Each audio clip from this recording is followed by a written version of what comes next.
I passed my FE a year ago, March of 2022, and then I passed my P in January of 2023.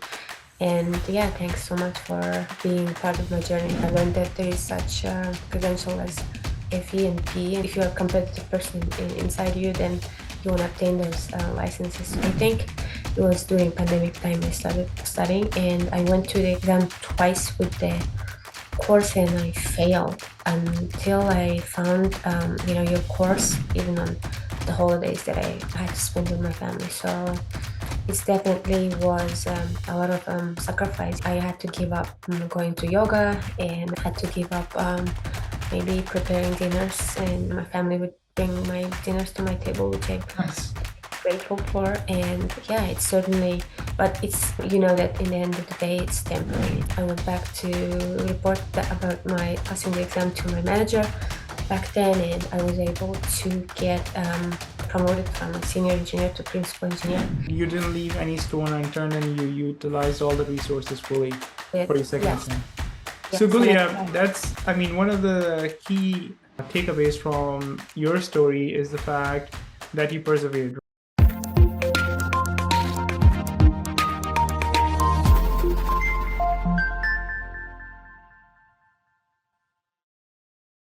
Hi Gulya, Hi Wasim, how how are are you you doing? doing? Good, thank you. So congratulations, Gulya, on passing your P exam. We actually did your FE electrical interview. I'm going to include the link somewhere in the description. And now you're back after having passed your PE power exam. Yeah, I passed my FE a year ago, March of 2022. So, and then I passed my P in January of 2023. And yeah, thanks so much for being part of my journey. So it feels great. You're most welcome. So a lot of students, they dream of passing FE and PE back to back within 1 year, right? And in your case, it's basically 10 months, 9 months, something like that. But yeah, you were my FE student. You enrolled right after that in the PE Power program. So how about you give us a very, very quick overview of your FE journey first, Gulya, because we've already done a 20-minute interview. So I don't want to there's more to discuss for PE Power, but let's walk us through your FE journey and maybe even before that, your engineering career in the US, essentially.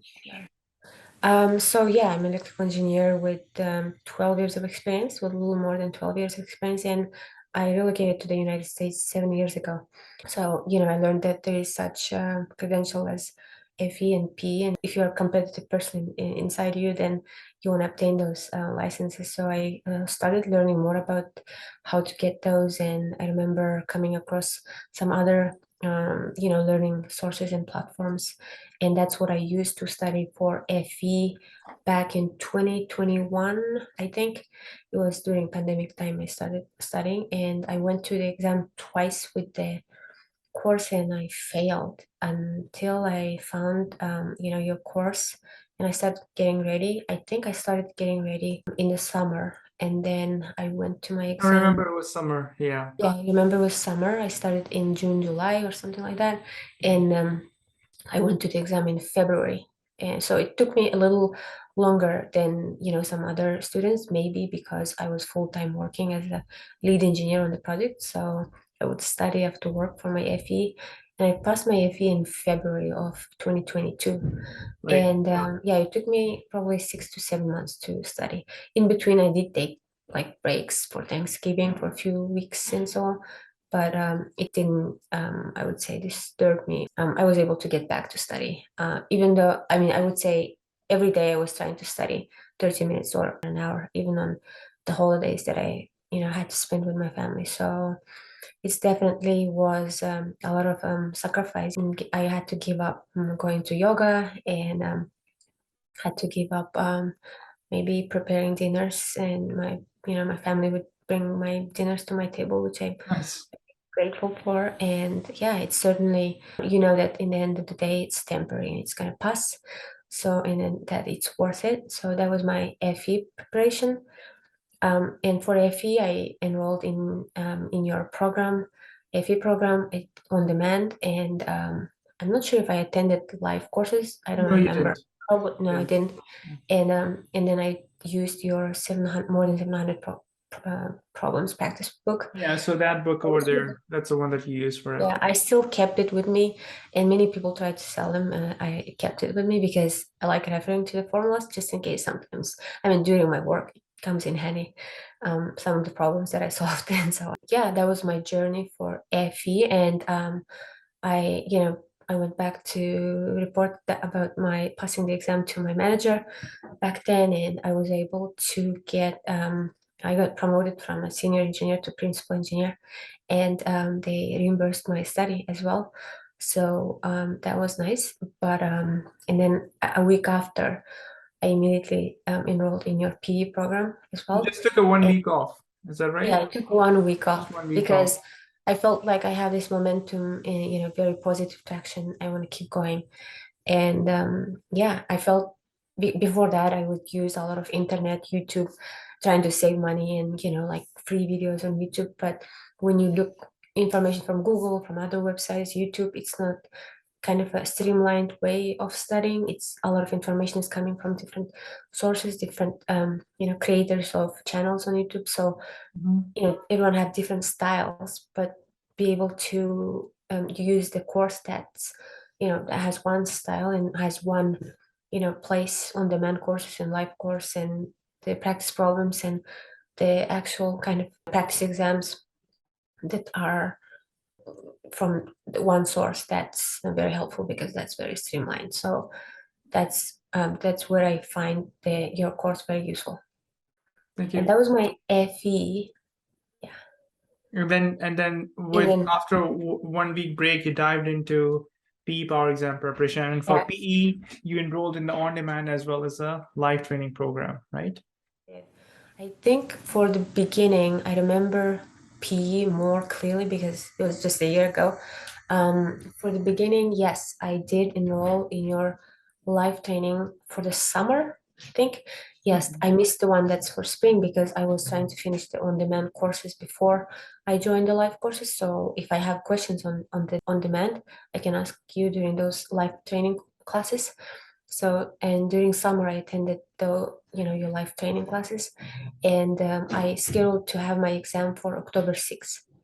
And I went not so great, but I had some kind of gut feeling inside me that I might be failing, and because I was again full-time lead, and I knew that I didn't put the right kind of energy yet. So, and when I got the results, I went back studying again, and in 3 months, in January of 2023, I was able to pass. And what's changed before the first exam and after the first exam is that before was trying to study, so I'm very passionate about obtaining this license and calling myself P. But then when I started focusing on really learning and being mastering this field of um, electrical engineering, that's when I started shifting my mindset from learning, not just passing this one exam. That's when things started, sticking to my memory more better than before. And I think that's hugely part of the reason I was able to pass the exam because I really focused on just learning because I knew I'm going to pass soon because I just felt it's going Yeah. to happen. Yeah, and in your second attempt, when you had that realization that you actually have to sort of shift your mindset from trying to pass this exam to, enjoying the ride essentially and Yes, I did learning the enjoy. concepts, right? Exactly. So it was very joyful. After failing first time, it was very joyful because what I did also, I focused on the weak areas because I felt like my general engineering, the first section of the exam was good. The second was good, and the circuit analysis. The third, rotating machines and transmission lines, and the fourth were kind of my weaker areas within those topics. I had some weaker areas, and I focused on those more. And then I kind of refreshed myself on my strongest areas towards close to the exam. Yeah. So that was my approach. Yep, in attending all the live classes. During the summer, I did attend your live classes before my first exam that I failed, but I attended as much as I could. But I think in the fall, I did the same thing, but I remember following up a lot more with you in the emails when I watched your recordings. Right. You didn't leave any stone unturned and you utilized all the resources fully for your second Yes, attempt. So yes, and I Gulya, that's, I mean, one of the key takeaways from your story is the fact that you persevered, right? You did not pass the FE exam in the first attempt, but that did not stop you from pursuing it. So you yes, kept I at want it, to you be kept at clear it. here. Yes, I failed my FE exam twice before I passed it. So yeah, and then with P I failed once. Right. So I mean, it's fine to fail. And actually, I'm glad I failed that many times because I wouldn't be here, without I would be here, I wouldn't know the things that I know now. So it's just, yeah, it's just part of the journey.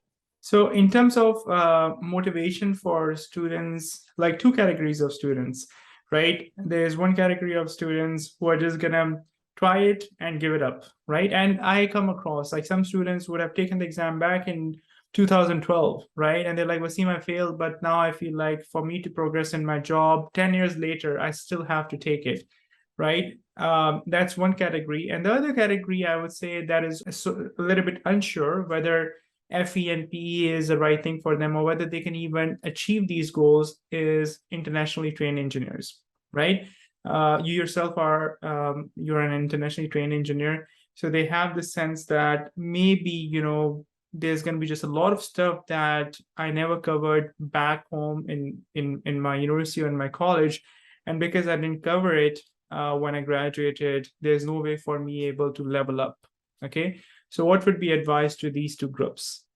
Yeah, that's a very good question. So, yeah, I am international trained engineer. I trained in Kazakhstan, that's where I'm from, and I studied in power engineering and design. And to be honest, half of the topics that was part of FE exam, like control systems, instrumentation, telecom, computer networks, computer systems, they were, I mean, yes, I studied, I took some classes here and there, but I didn't dive deep. And some of the classes, to be honest, were not part of simply of my whole study program. So, but it didn't stop me because the one thing is that in your FE program, you do explain things from scratch. So that helped a lot to have that foundation. And then, when I needed to study more, I would just look, some other books or just do my own research. So everyone have their own style. So that didn't stop me. And you were asking about what's kind of motivation behind trying to pass these exams. And for me, I guess there are multiple. The first two, I would say, you as a PE, you offer, higher ethical standards as well as higher, you know, technical standards, and it shows that you are, committed in your field as well. That's two. And then the third one is that you can offer engineering services directed to the public Mhm. without a company in between. Like you don't have to be part of the entity or company to be able to provide engineering services. That independence that you can obtain, it just feels great. And also being, I don't know, building the world that works in higher quality and yeah, and safety of public and safety of client Yeah. or just I don't know, that makes me feel like engineers, we are all superheroes in some way, like Yeah. Marvel heroes. And so if you can better yourself, and that's good. And there are so many programs like yours that are available to achieve that. And I think, I mean, every exam is designed to be passed, that's what I believe. And that's what helped me to keep going, even though I was not trained in the United States at all. Yeah. No, that's amazing, Gulya. I really appreciate your time and all the tips and suggestions that you've shared. And your story is very impressive, very inspiring. And with full-time work and increasing responsibilities at work, even at your past employer and the new job that you have, which I don't think it would be wrong to say that having the P license really helped you get to where you are, and even the FEIT certificate, right, that you got promoted at your previous employer. So Yeah, all these good things can happen, but the bottom line is that you have to put in a lot of time and effort. Don't give up at the first failure. For a lot of students, able to pass in the first attempt, but some for whatever reason, if you're not using right preparation resources, if you don't have the right mindset, or if you just get too busy and you're thinking that maybe I'll pass it just to give it a shot, there can be 101 reasons why somebody fails. But you only need to pass it once. And once you pass it, you're done. I mean, yeah, no matter how many times you failed, I mean, if you failed, the victory in the end feels even sweeter than you passed without any fail. So I feel like it's even worth it, that feeling of passing. And the other thing that I want to bring is that as a female engineer in the field, and there are not many female engineers in engineering, it was so important for me to get that because I work in male dominating sphere field, and sometimes it can be challenging for female engineers or they can be challenged at work. So I would say it was very important for me to pass the exam and obtain the P license. Yeah, and you And did. it's already helping me. And you also mentioned that, yeah, I didn't even try hard. I was working for previous employee, and I was reached out after I passed my PE by some other company that I always wanted to work for, actually. Yeah. And when they learned that I passed my PE, they were able to interview me, and then I got hired. And actually, I applied to that company before a year ago, and I didn't get in. Only after I passed it at me. And so, I mean, yeah. Yeah, so good things happen. Again, it's highly recognized, and you get their privileges associated with getting with the P license and responsibilities as well. So Yeah. again, well learned, Gulya, and thanks a lot for your time. I wish you best of luck for your future career endeavors. And Thanks for being part of my journey. And I always appreciate what you do for the students, to be honest, from all of us. Thank you so much. thanks, Gulya.